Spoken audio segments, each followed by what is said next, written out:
in town here? Yeah, Dr. Moran. Moran. Right down at the clinic down south of the Redland Arts Center. Sure was no problem. We got a minute? Maybe 30 seconds. Charlie never served my coffee to me this morning.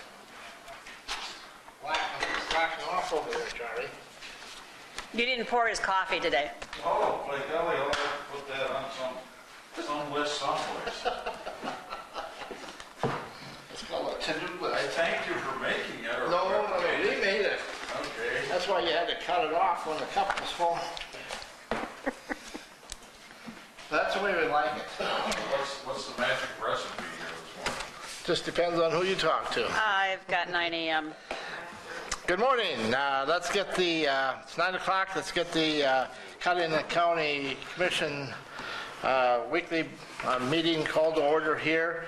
This is June 27th. The meeting is being streamed, so if you are presenting, you know, here's your heads up that you are it's going to be broadcast. If you have a cell phone, please silence it or turn it off. If you do get a call that you need to take, please go out into the rotunda and do your talking so it won't disrupt the meeting. Make With a motion that we approve the agenda. Entertain a motion to approve the agenda. A motion by Hatton. Second. Second by Van Dusen. All in favor indicate by saying aye. Aye. Aye. Opposed, same sign. Action to approve the June 21st. Move to approve as emailed. Motion second. by Hatton, second by Gable. Any discussion? All in favor indicate by saying aye. Aye. Aye. Approve, same sign, motion carries. Action to approve a resolution for modifications to the county highway system as previously advertised, and we went through this. It's in your packet. We went through it, was that last month, or last week, or the week before? A few weeks back. Last week, wasn't it, Rick? That was 2 weeks ago. Yeah. 2 weeks Time ago. goes fast. Yes, it does. And it was in the paper. Is that so? Go ahead, Rick.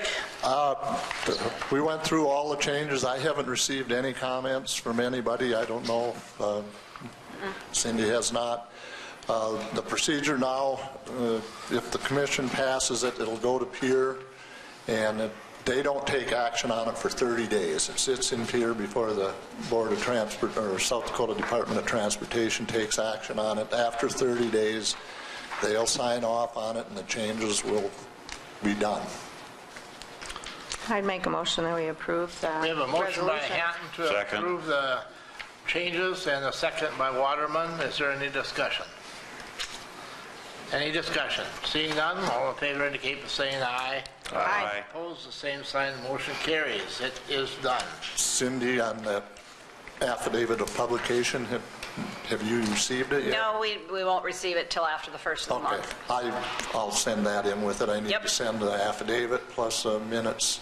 I'll send a copy of the minutes also, but And the when you get resolution? that, if you'd let me know. Copy of the resolution also? or- Yes, yeah, Well, that'll be in the minutes. right. Okay, yep. All right, yeah. Okay, thank you, And Rick. will need a signed copy of the Okay, resolution, so all right. that's all I have. And All right. Thanks, Thank Rick. you. Rick. Thank you. Luke is Luke not here. was going to be a He'll little be bit coming late, late. so if we can go All right, to... we'll go down to 5, the Jim monthly Sutton. reports, the emergency management, and Jim is here. Good morning. Back from a sunny, wonderful vacation, I'm sure, right? Was it warm? It was nice and warm down there. Morning, Jim. It wasn't hot. It was just perfect. Good. Just a couple things this morning. In the last month, search and rescue team assisted the Watertown PD with providing lighting at the fatal shooting scene that they investigated, and also they assisted the police department and the street department after the windstorm that went through. And on July 1st, the search and rescue team will be assisting with the July fireworks display out at the Redland Arts Center. On July 10th, we'll be hosting a regional emergency management tabletop exercise here in Watertown. That will be in the EOC, then in the basement of the Law Enforcement Center here. And there will be emergency management directors and state staff here from 10 counties that will be attending that tabletop exercise. We continued doing our work on the pod flu shot exercise that we have scheduled for October, and we'll be having another meeting on that exercise in around the 10th of July. We're not sure on that date yet. And last thing that I've got this morning is I've been working with the Watertown Fire Department and city officials on the sirens here in Watertown. We found that there was a defective sleeve in the sirens that lubricates the rotation, and a company out of Michigan was sent in by the company, by Federal Signal, and we replaced all those sleeves in the siren. So all the sirens are up and operational at this point for the city of Watertown, so that's good. And that's the last item I've got this morning, unless there's some questions. Anyone have any questions? Yeah, I have one question, Rick. When we were over and had a meeting over in Wallace a couple weeks ago, how did that siren turn out? Was there a problem with the sleeve, or was it? They did not work on that siren. I asked them for a price that they would charge to do maintenance on it, and they never did get back to me. So, we found that with those sirens, they need to have the batteries replaced at least every 3 years. There's 4 batteries in them, so if the electricity goes out, then it's a battery backup. Those batteries have to be replaced, and then every 2 to 3 years, you should be going from the ground up to the top, doing maintenance on the siren as far as lubricating some parts and so forth. And we've asked for a price for doing maintenance at each site, and we're hoping, what we're looking at is, between the city of Watertown, the sirens that we have in outlying towns, and then also the sirens that we have down Hamlin County, that we could get a price that's reasonable, and have this company come in once every 3 years and then go through each site and do the preventive maintenance on the sites. But I don't have a price on that yet, Commissioner. Thank you. Yeah. Okay, anything else for Jim? Good morning. Good, thank you. Thanks, Jim. Have a good morning. You bet. Back to work. Jim was going to do his budget while he was here. Oh, sure, yeah, that's good. And his is in the back part of your binders. There is a tab.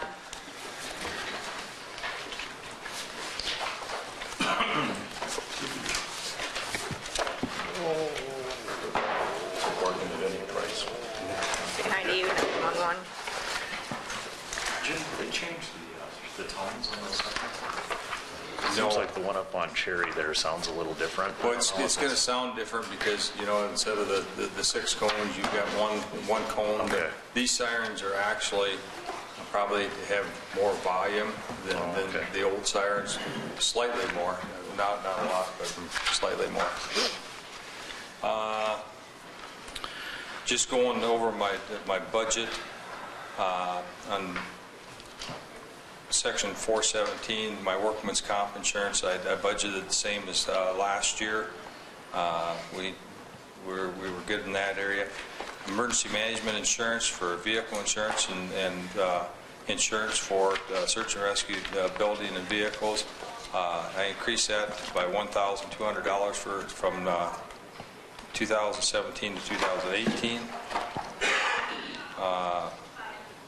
Everything else is the same on my budget. I haven't asked for any increases in any other area, except for I added $100 in the area of 427 travel, $100 for travel expenses.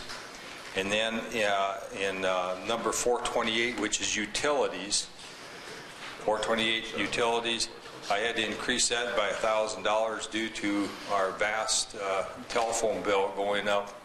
The bill increased $1,294 from this year to, or from last year to this year, because of increases that they passed on to us. So that's the three areas. The $100 for the travel, the $1,200 for emergency management insurance, and then that $1,000 increase for utilities for the telephone bills that we have to pay. Let me see. That'd be a total of I'm asking for $2,300 more than last year overall, and that's on the budgeted items. Any questions on that? Or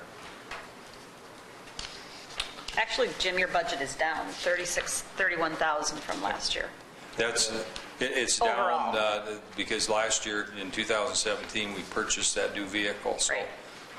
Okay. it'd be down from last year due to Correct.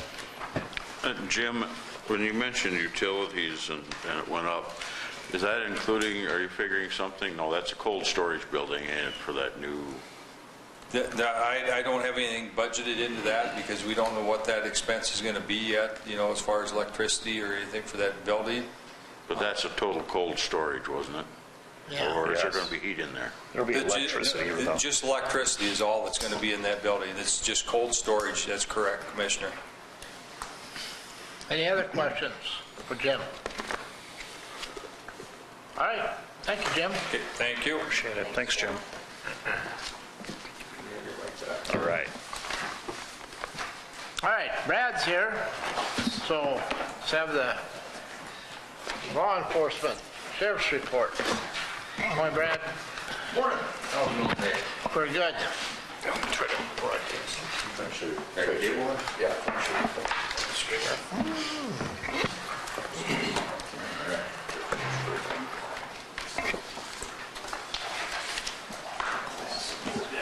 Okay, thanks.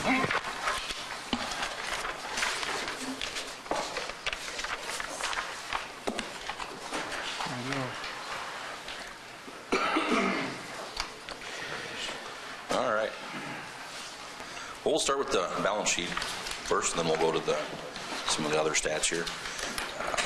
Monthly balance for May. End of April balance was $12,604.71. And then we jump into May here. We collected $24 in copy fees, $10,416.21 in sheriff's fees. No executions were collected. Miscellaneous accounts, about $800, and warrant fees, $775. So $12,015.21 worth. All right. We'll jump to the next page here. Lee's got it pulled up on the big screen so everybody can see it. So in May, the sheriff's office responded to 549 cases and calls for service. We responded to 10 accidents, 107 warrants were served, 291 civil papers were served, and we did 4,250 transport miles. We did 19 transports, and there was 29 people that were transported around the state. So that'd be to the Penn, maybe to Yankton, Sioux Falls, other counties, picking people up on warrants or whatnot. So. And we'll jump down a little bit here. In the middle there, our average daily population for May in the jail was 78.71. Our high average daily population would have been 90. And that was on May 31st. We hit 90. Thanks. And then our low average daily population was 66, and that was May 12th. So we had a little bit of for a week there, our numbers kind of dropped considerably. So, and then it seems like they're back up again. But scram fees, or scram, people on scram. We had 35 people on the scram bracelet. We had 48 people on the twice daily PBTs for the 24/7 program. We had 48 people on the twice weekly UA, where they have to come in and do a UA twice a week. and we had 2 people on the sweat patch for a total of 133 people in May on the 24/7 program. You can see by the chart up there, 133 people in the 24/7 program, and we averaged 78.71 for our average daily population. So that program is working great. Jump down, we did 253 bookings for the month of May. And then if we want to scroll way to the bottom, there we go. We collected $11,664.65 in out-of-county contracts for the month of May. It's a little bit higher than it was in April. Work release, we did $4,370 collected. 24/7 fees, $5,600 were collected. And scram fees, collected $7,806.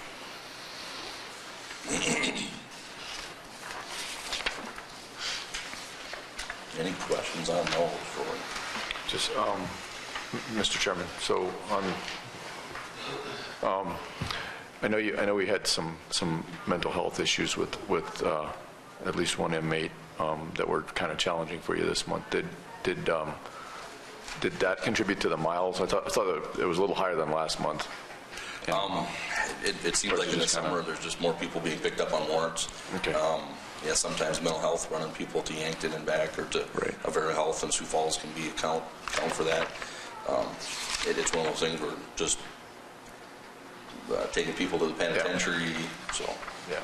And then the other question I had, and this is kind of the ongoing one, is with House Bill 1186 from the last session that's supposed to help us, as I understand it, it's supposed to help us be able to get some of those evaluations done locally. Is that in our community? Does that help that much, or is that in effect yet? Or we're actually kind of going through that a little bit right now. 1186. Is that the one that includes the CIT training and the?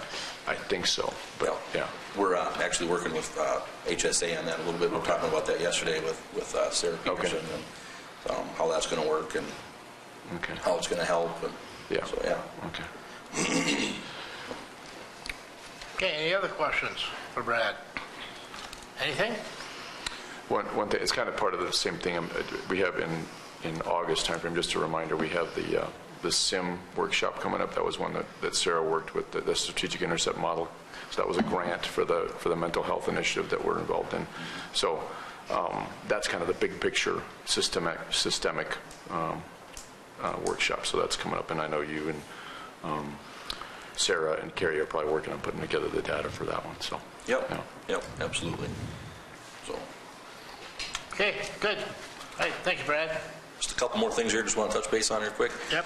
For May, we got our firearms qualification done for the deputies. It's one of those things you have to do yearly. We do it a couple times a year, but we got our spring firearms qualification done. We're working on 4th of July plans for Kranzberg. It's a big event. Everybody has been to Kranzberg for the parade. It's a large event. A lot of people come to there. Actually met with the highway department and the road construction crews this morning, and just kind of plug for the radio and the newspaper here. But on Tuesday, July 4th, Highway 212 will be open just for the Kranzberg parade. So it will be closed again Wednesday for a few more days. They still have some more work they're going to do, but they're going to work through this Saturday, try to get the road striping done and get some signs up so they can open it Tuesday morning just for the parade. They'll probably close it mid to late afternoon again after the parade is done, but they did promise that they would open it for the parade for us to get people to and from. The car detour will still be open for people that are not going to Kranzberg. If you're just traveling through, which will be kind of hard for people, but the car detour will stay open. So just wanted to get that word out there to everybody. So good. I believe you did. Yep. Okay. So, and then we just want to thank everybody. In May, it's Correctional Officers Week and Law Enforcement Officers Week. We had a great support from the community, and I just want to thank everybody for the support and everything that we've had with that. So, thank you. And you may as well plug your night out. Number 6 on the agenda. August, yeah, that's one of the next things coming up. Yep. I guess we'll talk about that. I did have a deputy that won the Officer of the Year award for the Optimist Club here back in May, in Law Enforcement Week. A deputy, he's our investigator, Mike Dubka. So he was the Officer of the Year for the Optimist Club. We appreciate that. And I guess that's all I have to report, except for National Night Out, if you want to jump to that one. Yes, let's go right on to number 6 then. All right, National Night Out. Every other year, it's held at the police department, and then the next year, to be held at the courthouse parking lot here.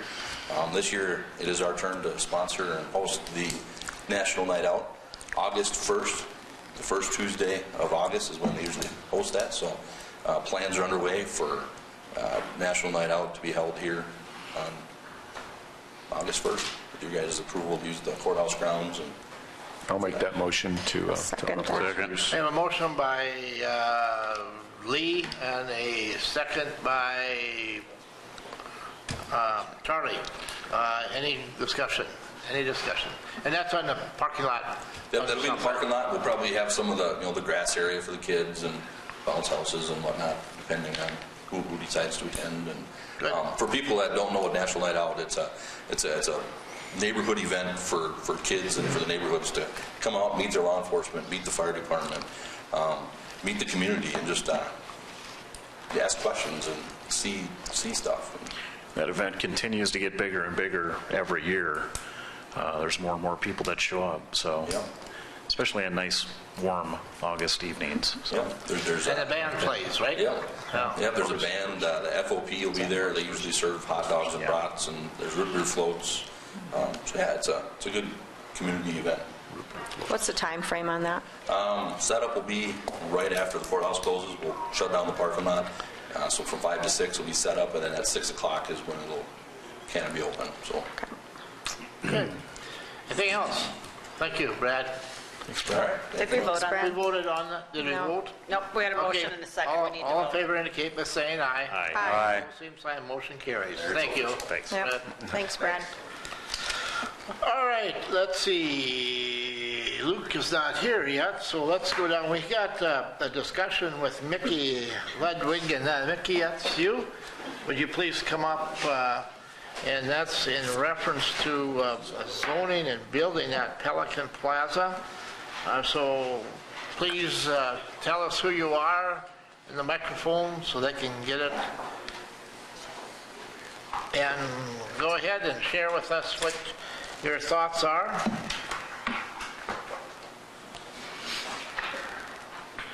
I'm probably going to forget this thing here. You'll have to remind me. I brought you each a copy of my issues, but I didn't make copies for everybody of the pictures. There's just one set of pictures. Out at the plaza, I just bought a trailer there in March. Thank you. Hi, Cindy. Hi. And I've talked to half a dozen people out there, and they don't think that they have to have building permits. For some reason, I don't know why. But this thing that I just handed you describes my issues with my neighbor because he doesn't think that he has to have building permits. Do you want me to show you the pictures, Mr. Chairman? Start with you. This is the way it looked when I first moved in. The boundary line for the lot is that tree. I don't have a problem there because I just moved in and the guy was using both lots. And, I just moved in, so he didn't know. And this is the next picture. This picture shows this lean-to that he built without a permit. I could tell from that I was going to have to put up a fence. So I put up a fence, and you can see here, this is my fence, and this is how far his fence was extending beyond into my lot. Did you have a building permit to put the fence up? I talked to Luke about that. He said you don't have to have a permit for fences. I was just checking. I checked. And Luke did talk to Mark, the manager at the plaza, and Mark talked to this guy, and he did move that back to there. Did you say that the property line is at the tree? Yes. Okay. So This tree right here. he moved his fence back. and I thought everything was going to be fine. I went to Wyoming for 3 weeks, and when I came back, he had built that structure that goes over the fence.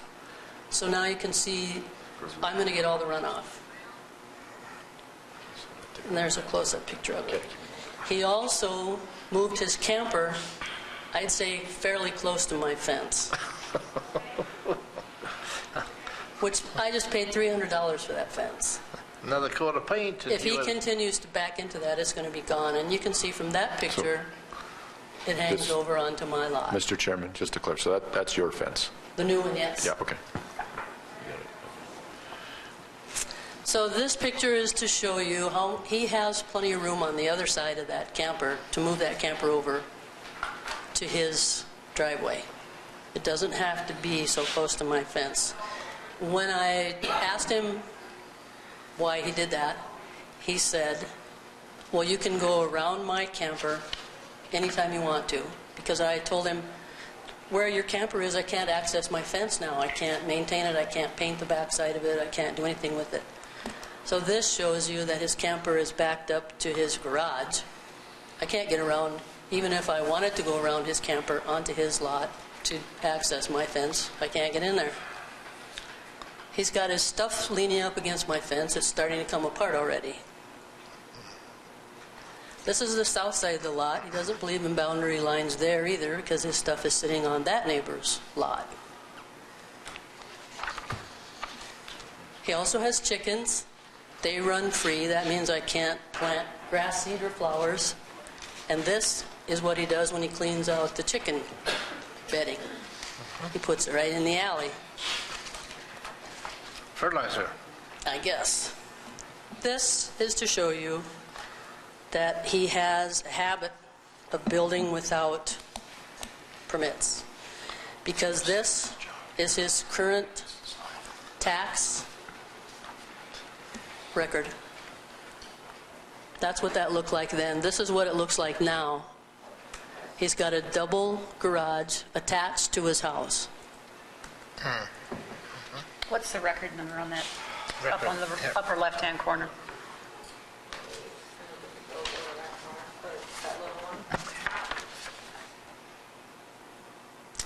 I'll just call it up by name then. Okay, that's fine. Yep.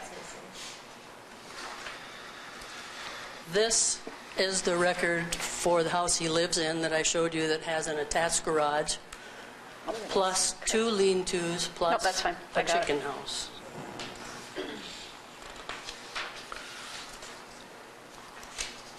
This is the other property that he owns. And I didn't give you the current ones. This goes with this. This is what that actually looks like now.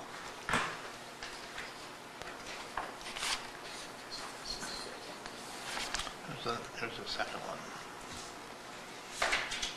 Okay, for taxes payable in 2018, his value is going up. Yep, I already talked to the equalization Okay, people. all right, jump from 360 to 2825. Okay, That was before he added the other 3 additions. okay, all right.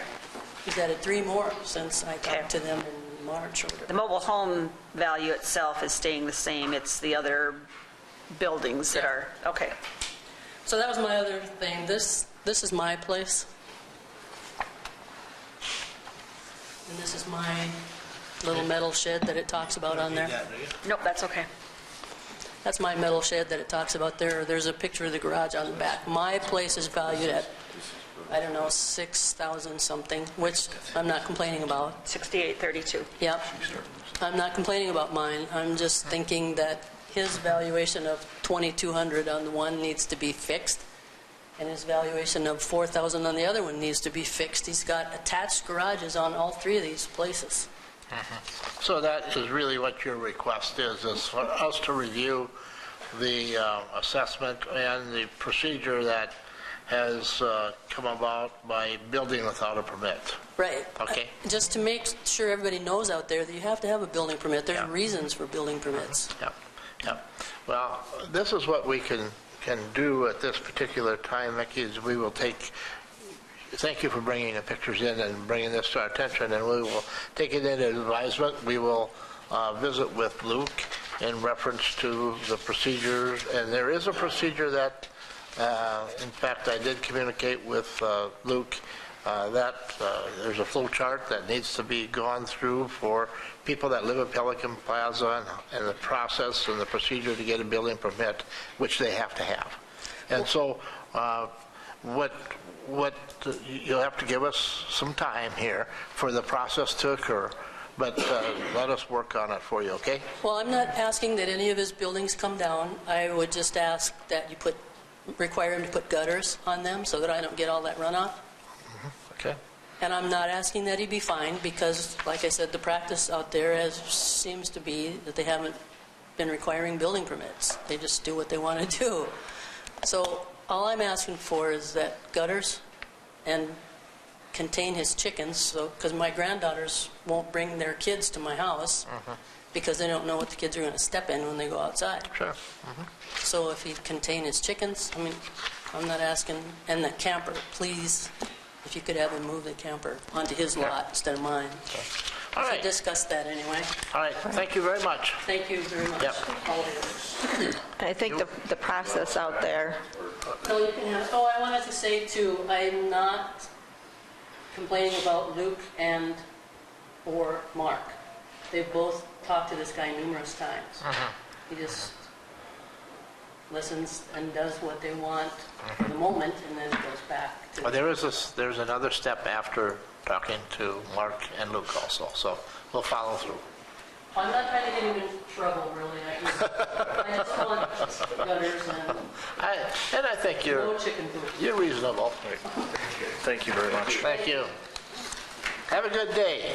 Thank you. Watch where you walk. Yeah. I'm used to that. Let's go to number 8 then, the courthouse county office closure for July 3rd and 4th. And Cindy, that's a procedure that we followed following the state? It's already in our personnel policy to follow the state, but I just wanted to, bring it formally and make a note that we are closed the 3rd and 4th. We do have signs to put up on the doors. We have notified the news media that we will be closed, so. All right. and we will also not be having a meeting next week. We will forego that. And Correct, and we took action on that, last week, that we will not meet until the 11th of July. Number 9 is review the 2018 budget requests. That's just going to remain on there. We've already reviewed all of the nonprofit and the ones that don't have a department head, and then Jim did his today, so that will just stay on there for the benefit of people doing their monthly reports in July, starting in July. All right, let's look over the claims. We have several sets of claims today. The first one is salary claims. We'll take a separate motion on those. Total salary claims for the month of June are $516,272.96. We did have one employee retire in the month of June, so we paid out just over $650 to the South Dakota Retirement System Special Pay Plan. As a member of that, if our retiring employee has vacation and sick leave to be paid out, that gets paid right to the special pay plan, and the employee then has the opportunity to either leave that in his retirement fund or withdraw. I'll Move to entertain a approve motion. those claims. Motion by Hatton, second by Van Dusen. Any discussion? All in favor indicate by saying aye. Aye. Aye. Opposed, same sign, motion carries. All right, then the second part. We have several miscellaneous claims. The first set is for our election workers and the rent on the polling places for the recent election. That comes to $3,435.32. The next claim is to the City of Watertown for the April 911 surcharge collections. That's $21,346.69. And the final claim is to Sanford Health Plan, and that is a welfare payment for a client's insurance premium of $136.86. Move to approve. Motion by Hatton, second by Gable. Discussion. The question that I would have, and I think I know the answer, is that election 34-35, that's county share. the That city? is for my rural precincts. The city will be paying the workers from the city. Cindy, with that, with the election being in conjunction with the city, do you have an estimate of a cost savings that was to the county to do that? Not yet, because we haven't gotten all the bills yet. Okay. Yeah, it takes a while for the programming bills to come in from, and then the city is going to pay all of the bills up front, and then they will bill the county for our share. Okay. Since it was their election, they decided to handle it that way. All right. All right. Is there a motion? Yep. Oh, we have a motion and a second. Second by Gable. Yeah. Yep. Yep. All in favor indicate by saying aye. Aye. Opposed, same sign. All right, let's go on then to number 11, any budget supplements this. Nothing for number 11. All right, 12, approved personnel changes. We do have one, I think.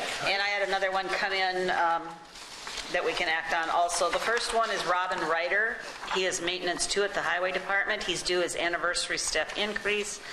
2 step 5, $19.92 per hour, and that does include the 10-cent incentive for the advanced degree. The second one is a part-time correctional officer who has worked the required number of hours to move from step 1 to step 2. That is Shane Yost, and he will go to $17.74 an hour. I'll make the motion. Motion by Van Duzen, Second second that. by, Second. all in favor indicate by saying aye. Any discussion first? Any discussion? All in favor indicate by saying aye. Aye. Aye. Opposed, same sign. All right, thank you. 13, action to approve any travel requests. No travel requests today.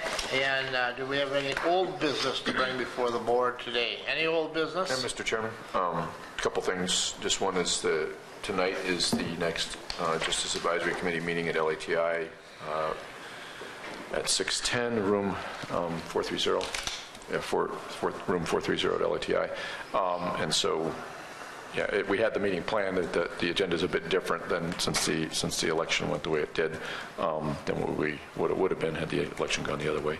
But so that's going on. And then if you could put on your calendars, I mentioned this I think last week or the week before, the Juvenile Detention Alternative Initiative program.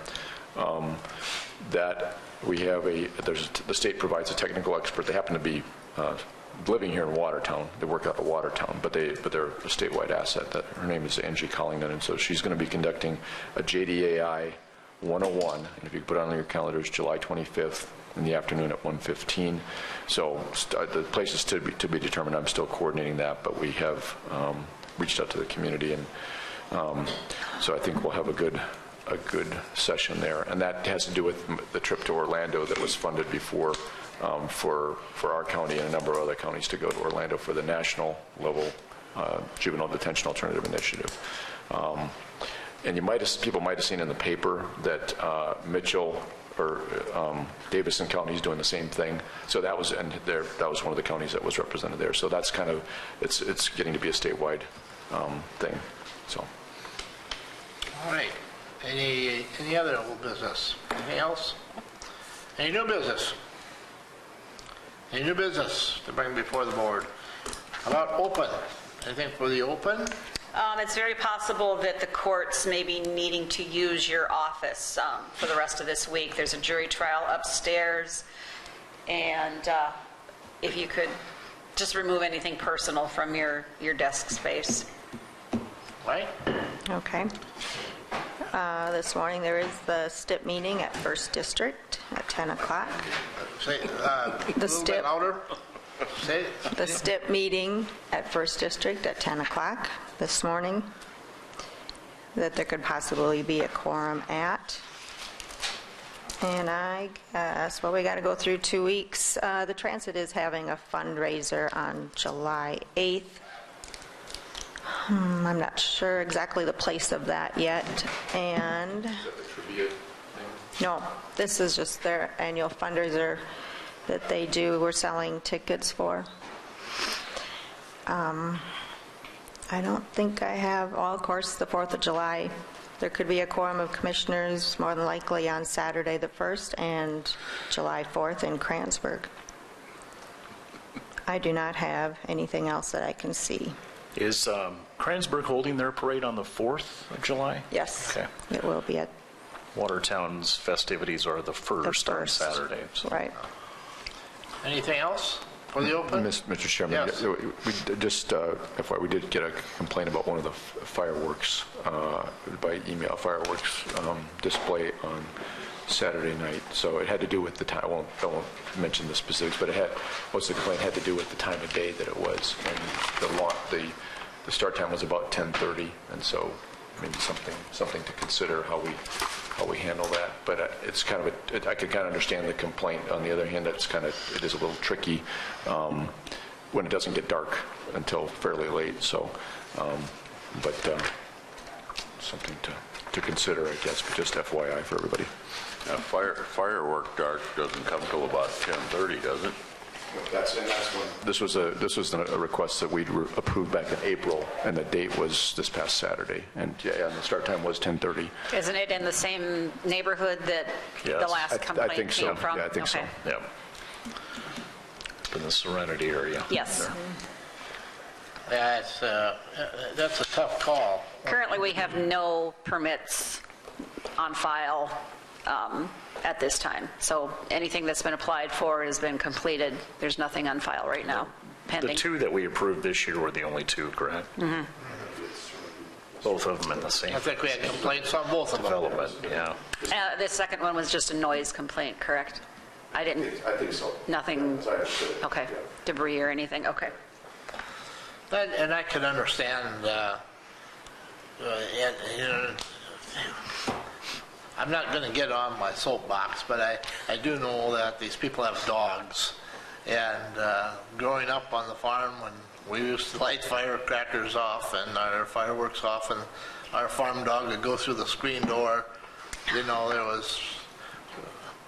Mom made it kind of tough on us kids. But anyway, when you have pets and neighbors are shooting off fireworks, it's always tough. Then neighbors need to be neighbors, and you need to make certain that those neighbors understand what's going on and invite them over to participate in the fireworks and make certain they know that this is going to happen and that their pets need to be taken care of. So, this particular individual on this second fireworks show from this past weekend has a specific fireworks license, which allows him to launch off the bigger, heavier fireworks. And I believe that this is an annual thing that he does every year for a group of people. I don't remember. There, so. There's one up in Serenity Hills Serenity Hills that has that does it annually. That is the one. That's the one. Yeah. Mm-hmm. Yeah. All right. Anything for the executive session? Anything from the executive session from any of the commissioners? Are we going to go back up to 4? We'll need to go back and do number 4. Yep. Oh, I'm sorry. Luke's meeting, he won't be here before 10, so it's a plat. I'm assuming some of you were in on the review, and okay. We reviewed it at the planning and zoning meeting on Monday night. That was Monday night. A week ago Monday, the 20th. A week ago Monday. And 19th. Yep. we approved it. So I would make that motion that we have a motion approve by this. Hatton, a second by, I'll make that second, as I was at that meeting, and it was fine. Yeah. So, any discussion? This is the J&A Fire Eisen edition in the northeast quarter of Section 14 in South Kransberg Township. This is the one for the bus barn, isn't it, Mr. Chairman? No. No. No? This is a house, their own personal house. Yeah, this is over Kransberg. Kransberg Township. Yeah. That one's up by Waverly. Any other comments, any other questions? All in favor indicate by saying aye. Aye. Opposed, same sign. Motion I carried. would entertain a motion to adjourn. We have a motion to adjourn by Hatton, a second by Van Duzen. All in favor indicate by saying aye. Aye. Motion carries. Thank you. Have a good week. Have a good 2 weeks. We will not be meeting next week due to the 4th of July, so be careful with your fireworks.